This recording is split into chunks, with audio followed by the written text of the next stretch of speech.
अलग अलग मोटिवेशन आपके ऊपर काम कर सकता है। जैसे कभी कोई फियर आपके ऊपर हावी हो रहा है तो उस फियर को आप यूज कर सकते हो मोटिवेट होने के लिए, अपने काम को करने के लिए। फॉर एग्जाम्पल, आपने देखा अपनी फैमिली में कि पैसे की वजह से क्या दिक्कत हो रही है, अपने पेरेंट्स का इलाज कराने के पैसे नहीं है, तो डर लगा ना कि कल को अगर और प्रॉब्लम बढ़ गई तो पैसा कहां से लाएंगे, तो देयर इज फियर।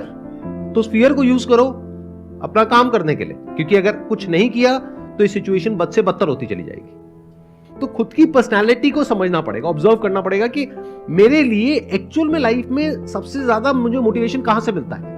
या जब भी आपने कभी तो अच्छा लाइफ में परफॉर्म किया होगा किसी न किसी चीज में, तो जब किया तो उसके पीछे क्या मोटिवेशन था वो देखो, बजाय हमसे पूछने के या किसी और से पूछने के। अपनी लाइफ को ऑब्जर्व करो तो आपको समझ आ जाएगा, अच्छा मेरी जो पीक परफॉर्मेंस थी वो इस वजह से निकल करके आई थी, मतलब इस तरह का मोटिवेशन मेरे ऊपर बहुत काम करता है। तो इंटेलिजेंटली आप मूव कर सकते हो लाइफ में। नहीं तो अगर आप किसी की बात सुन करके मोटिवेट होने की कोशिश करोगे तो फंस जाओगे। क्योंकि प्रॉब्लम क्या है कि आज प्रभु जी हैं, वो कुछ और बात करेंगे, मैं कुछ और बात करूंगा, कोई और है वो कुछ और बात करेंगे, तो किसकी सुनोगे?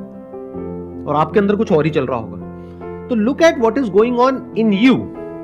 जरूरी नहीं है जिस तरह से आप मोटिवेट होते हो उसी तरह से मैं होता हूं, और जिस तरह से मैं होता हूं उस तरह से आप होने की कोशिश करोगे, आपको मजा ही नहीं आएगा। मैं आपको कहूंगा आओ यहाँ पे आके फ्री में सेशंस करो, आप सुबह उठ ही नहीं पाओगे। बट आपको कहता हूं आओ सेशंस करो, 1 लाख रुपए मिलेगा।